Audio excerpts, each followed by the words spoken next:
Hello friends, मैं प्रवीण कुमार और आप सभी को प्यार भरा नमस्कार। दोस्तों, आज इस प्रश्न के सेट में कुछ आपके लिए स्पेशल क्वेश्चन लेकर आया हूं, जिसमें पहला क्वेश्चन है, निम्नलिखित में कौन सा देश बंदरगाह विहीन देश है? तो क्या होगा ऑप्शन? तुर्की, इरिट्रिया, मंगोलिया या सीरिया? क्या होगा? आप इसका जवाब ढूंढिए। तो इसका सही जवाब ऑप्शन सी मंगोलिया होगा। मंगोलिया बंदरगाह विहीन देश है।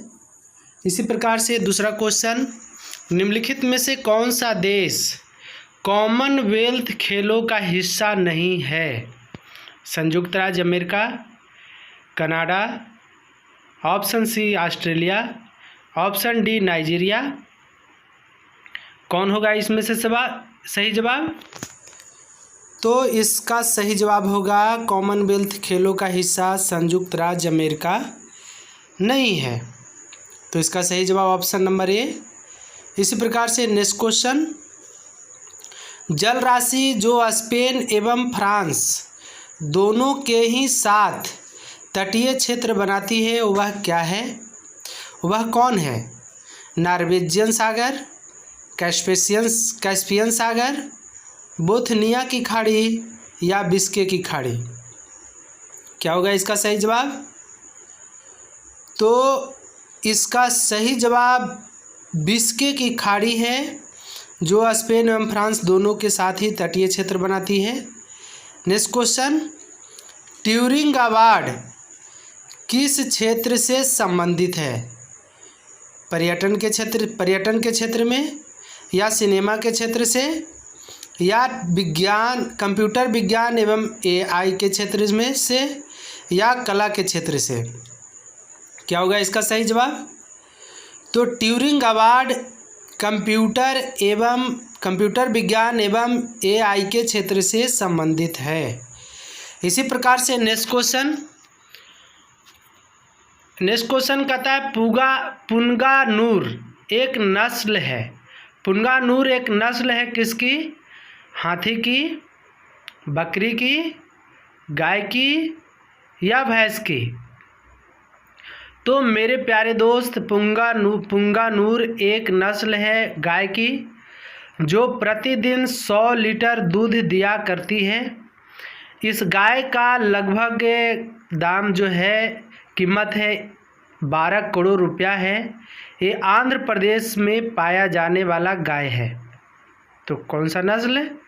पुंगानूर नस्ल गाय की है।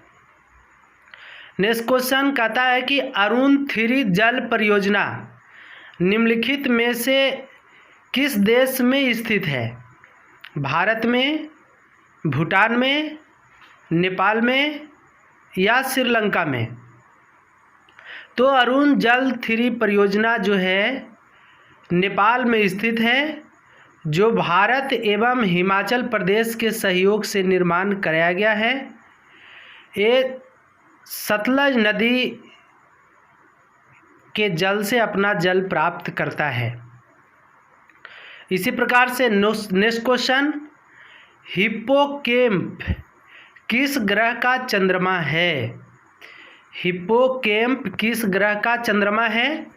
जुपिटर का, कि नेपच्यून का, या यूरेनस का, या शनि का?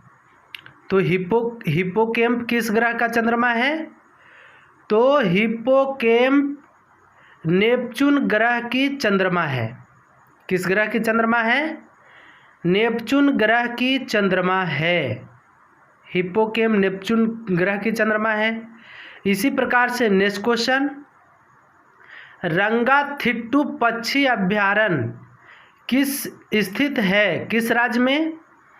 केरल में, कर्नाटक में, तमिलनाडु में या आंध्र प्रदेश में?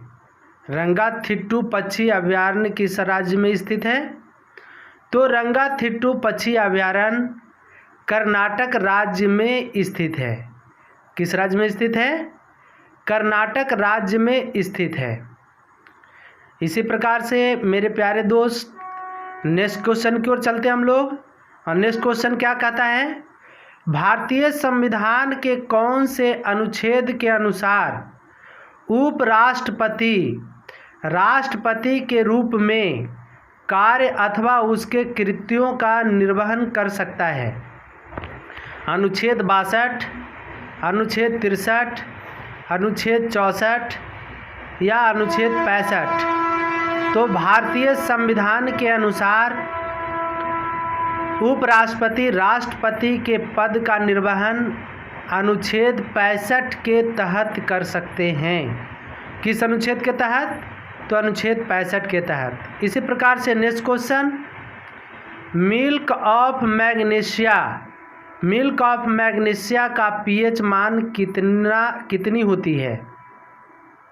मिल्क ऑफ मैग्नीशिया का 1.2 या 7.4 या फिर 10.5 या 14? तो मिल्क ऑफ मैग्नीशिया का पीएच मान 10.5 होता है। मिल्क ऑफ मैग्नीशिया का अनुसूत्र क्या होता है?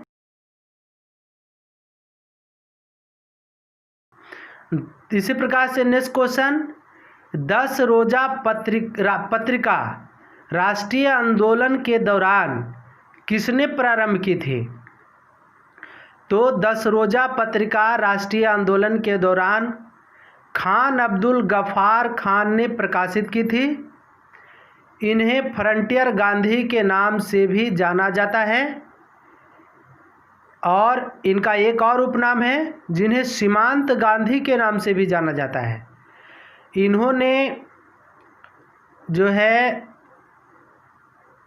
1987 ईस्वी में एक संगठन का गठन किए थे। इसी प्रकार से नेक्स्ट क्वेश्चन, भारत का आर्थिक सर्वेक्षण इकोनॉमिक सर्वे संबंधित है योजना आयोग से, रिजर्व बैंक ऑफ इंडिया से, वित्त मंत्रालय से या वित्त आयोग से? तो भारत का आर्थिक सर्वेक्षण कौन जारी करता है? तो भारत का आर्थिक सर्वेक्षण वित्त मंत्रालय के द्वारा जारी किया जाता है। वित्त मंत्रालय का गठन किस अनुच्छेद के तहत? तो 280 के तहत होता है। इसी प्रकार से नेक्स्ट क्वेश्चन, संविधान में किस अनुच्छेद में वयस्क मताधिकार को मान्यता दी गई है? अनुच्छेद 324, अनुच्छेद 325, अनुच्छेद 326 या अनुच्छेद 327? तो मेरे प्यारे दोस्त, भारतीय संविधान में वयस्क मताधिकार को मान्यता दी गई है अनुच्छेद 326 में। किस अनुच्छेद में? अनुच्छेद 326 में। इसी प्रकार से नेक्स्ट क्वेश्चन, कौन से राज्य में हलाम नोटिया जनजाति मुख्य रूप से पाए जाते हैं? महाराष्ट्र में, केरल में, त्रिपुरा में या छत्तीसगढ़ में? तो हलाम नोटिया जनजाति मुख्य रूप से त्रिपुरा राज्य में पाया जाता है, जो 7 सिस्टर का एक भाग है उत्तर पूर्वी भारत का। इसी प्रकार से नेक्स्ट क्वेश्चन, सर्वाधिक जैव विविधता पाई जाती है टुंड्रा में, शंकुधारी वन में, उष्णकटिबंधीय वर्षा वनों में या शीतोष्ण वनों में? कौन होगा इसका सही जवाब? आप ढूंढिए। तो सर्वाधिक जैव विविधता उष्णकटिबंधीय वर्षा वनों में पाई जाती है। ये भूमध्य रेखा के 10 डिग्री उत्तरी और 10 डिग्री दक्षिणी का क्षेत्र होता है, जहाँ पर सालों भर वर्षा हुआ करता है। यहाँ पर घने जंगल अत्यधिक मात्रा में पाए जाते हैं। इसी प्रकार से नेक्स्ट क्वेश्चन, नेलांग घाटी किस राज्य में स्थित है? हिमाचल प्रदेश में, सिक्किम में, जम्मू कश्मीर में, उत्तराखंड में? नेलांग घाटी कहाँ पाया जाता है? तो नेलांग घाटी उत्तराखंड के उत्तरकाशी जिले में स्थित है। कहाँ? उत्तराखंड के उत्तरकाशी जिले में नेलांग घाटी स्थित है। इसी प्रकार से नेक्स्ट क्वेश्चन, ताती पाका तेल शोधनशाला अवस्थित है असम राज्य में, उत्तर प्रदेश राज्य में, कर्नाटक राज्य में या आंध्र प्रदेश राज्य में? तातीपाका तेल शोधनशाला कहाँ अवस्थित है? आप इसका सही जवाब ढूंढिए। तो तातीकाका तेल शोधन आंध्र प्रदेश राज्य में स्थित है। किस राज्य में स्थित है? आंध्र प्रदेश राज्य में। इसी प्रकार से अगले क्वेश्चन की ओर चलते हैं।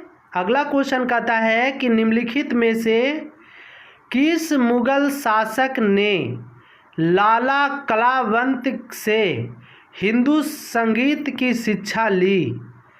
किसने? हुमायूं ने, जहांगीर ने, अकबर ने या शाहजहां ने? तो अकबर ऐसा मुगल शासक थे जिन्होंने लाला कलावंत से हिंदू संगीत की शिक्षा ली थी। तो इसका सही जवाब क्या होगा? तो इसका सही जवाब ऑप्शन नंबर सी अकबर होगा। इसी प्रकार से नेक्स्ट क्वेश्चन, ट्रेंच शब्द का संबंध किस खेल से है?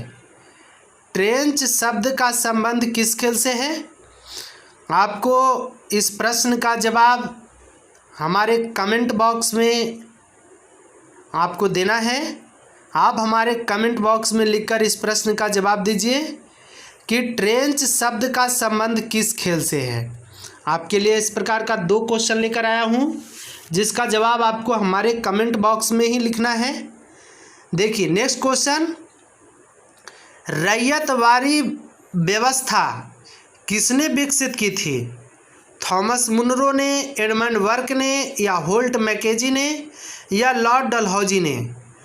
रैयतवाड़ी व्यवस्था कब लागू हुई? रैयतवाड़ी व्यवस्था को किसने लागू किया? इन दोनों प्रश्नों का जवाब आपको 19 नंबर और 20 नंबर प्रश्न का जवाब आपको हमारे कमेंट बॉक्स में लिखना है। तो चलिए